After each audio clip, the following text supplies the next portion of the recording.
안녕하세요. 오늘은 7월 14일이고요. 지금 시간은 저녁 11시 40분입니다. 다음 주에도 미국 주식은 상승할 이유가 있고요. 반도체는 내년까지는 무조건 투자해야 될 것 같아요.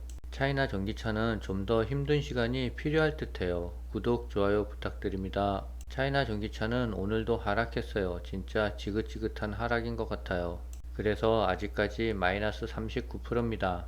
SOXL은 1% 정도 상승하고 있어요. 전고점을 돌파한 28달러를 찍고 지금은 조정을 보이고 있습니다. SOXL은 117% 수익 구간이에요. 삼성전자도 반등에 성공했고요. 네이버도 반등에 성공했어요.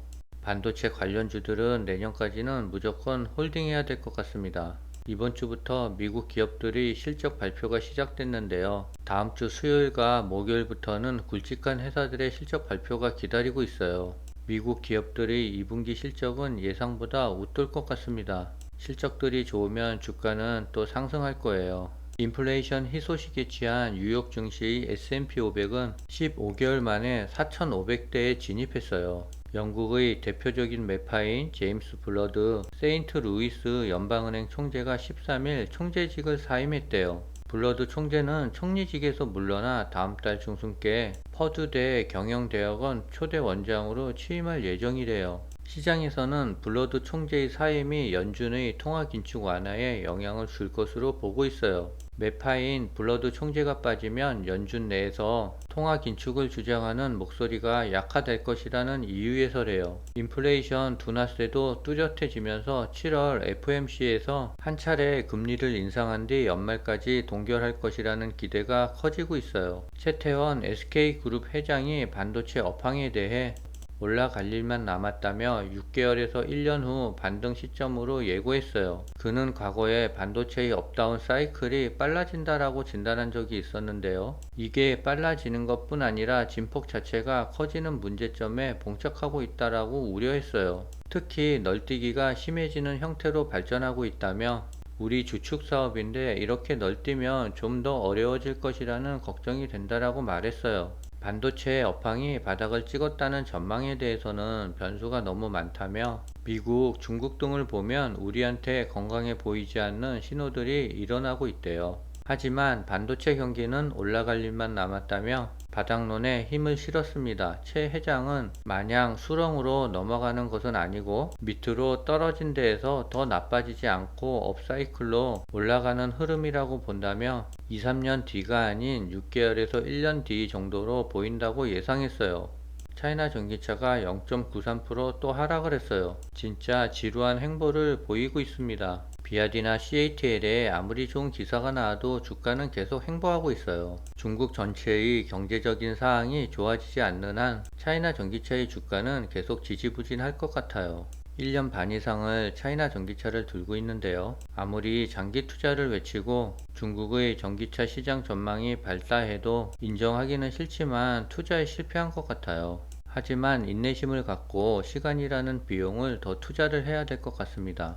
중국 경제가 전반적으로 좋아지면 차이나 전기차도 올라갈 것이라고 믿고 있어요. 그때까지는 조금 더 인내심을 갖고 기다려야 될 것 같아요.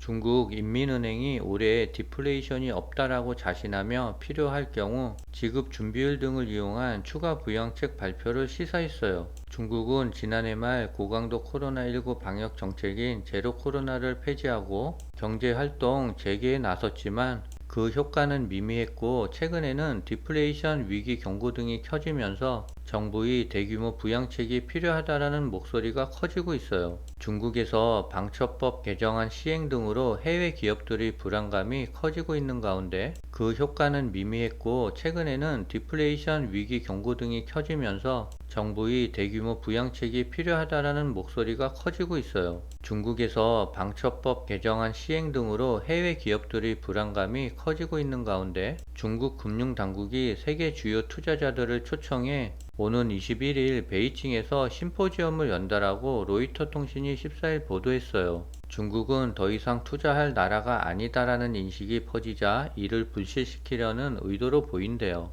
이번 심포지엄은 중국 내 외국계 투자사들이 처한 상황과 문제들에 초점을 맞출 예정이래요. 중국 당국이 자국에 투자하는 글로벌 펀드 매니저들이 고충을 직접 듣기 위한 행사를 개최하는 것은 이례적 일이래요. 해외 자본이 중국에 투자하는데 자신감을 심어주려는 의도라고 로이터 통신은 설명했어요. 중국은 지난해 제로 코로나 정책의 영향으로 성장률 목표치인 5.5% 안팎에 크게 못 미치는 3%대 성장에 그쳤어요. 이 때문에 올해 3월 중국 정부가 성장률 목표를 5% 안팎으로 책정했을 때만 해도 기저효과를 감안하면 충분히 달성 가능한 수치라는 평가가 많았어요. 그러나 리오프닝 뒤에도 중국의 수출과 내수가 동반 부진을 보이자 글로벌 금융기관들은 중국의 올해 연간 성장률 목표치를 하향 조정했어요. 2분기에는 중국 증시에서 외국인 투자금이 순유출되는 현상도 나타났대요. 제로 코로나 정책 폐기 이후에도 기대 이하의 성적을 내고 있는 중국 경제에 대한 세계의 우려를 불식하고 외국인 투자를 촉진하기 위해 기획된 행사로 보인다라고 해요. 중국은 조금 더 적극적인 경기 부양책이 나와야 될 것 같아요. 그렇지 않는 한 차이나 전기차의 주가는 계속 지지부진할 것 같아요. 비아디가 인도에 배터리 공장을 건설하기 위한 차원으로 현지에 10억 달러 규모의 투자 제안서를 제출했다고 로이터 통신이 보도했어요. 비아디는 인도 하이데라바드에 있는 회사와 합작 배터리 공장을 건설하기 위해 인도 현지 당국에 제안서를 제출한 상태라고 해요. CATL은 배터리 영토를 육상에서 해상까지 선박용 배터리 선점에 나섰다라고 해요. CATL의 100% 자회사인 웬딩 인베스트가 중국 우후 조선소의 2대 주주로 부상을 했대요. 그 이유는 선박용 배터리 사업을 위한 전초기지 마련이라고 합니다. 테슬라 코리아가 중국 기가 상하이 공장에서 만든 전기차 모델 Y 후륜구동 모델을 국내에 출시한대요. 그간 테슬라 코리아는 테슬라가 미국 공장에서 만든 차량만 국내에 판매해 왔는데요. 14일 업계에 따르면 테슬라 코리아는 홈페이지를 통해 중형 전기차 스포츠 유틸리티 차량인 모델 Y인 후륜구동 판매를 시작한대요. 차량 예상 인도 가능 시기는 오는 8월에서 9월이라고 해요. 테슬라 코리아가 공개한 모델 Y RWD 모델의 주행 가능 거리는 한국 인증 기준 최대 350km래요. 정지 상태에서 시속 100km까지 이르는 시간은 6.9초이고 최고 속도는 시속 217km래요. 판매 가격은 국내 전기차 국고 보조금 100% 지급에 맞춘 5,699만원이라는데요. 아직 해당 모델에 대한 보조금 지급 규모는 정확히 밝혀지지 않았지만 회사 측은 보조금 지원과 추천 프로그램 혜택을 적용하면 4천만원 후반 또는 5천만원 초반에 구매할 수 있다고 설명했어요. 해당 모델엔 국내에서 판매되고 있는 모델 Y 사륜구동 롱레인지 모델의 리튬 이온 배터리가 아닌 중국 배터리 업체 CATL이 생산한 리튬 인산철 LFP 배터리가 탑재된대요. 중국의 2차전지와 전기차들이 아무리 좋은 전망을 갖고 있어도 비싸게 사면 시간이라는 비싼 대가를 치러야 돼요. 결국은 저희 차이나 전기차의 투자 시점이 그런 것 같아요. 차이나 전기차가 반등에 성공하고 이익이 날 때까지 저는 더 기다릴 생각이에요. 지금 시간 12시 25분인데요. SOXL은 1% 정도 상승을 하고 있어요. 오늘은 여기까지입니다.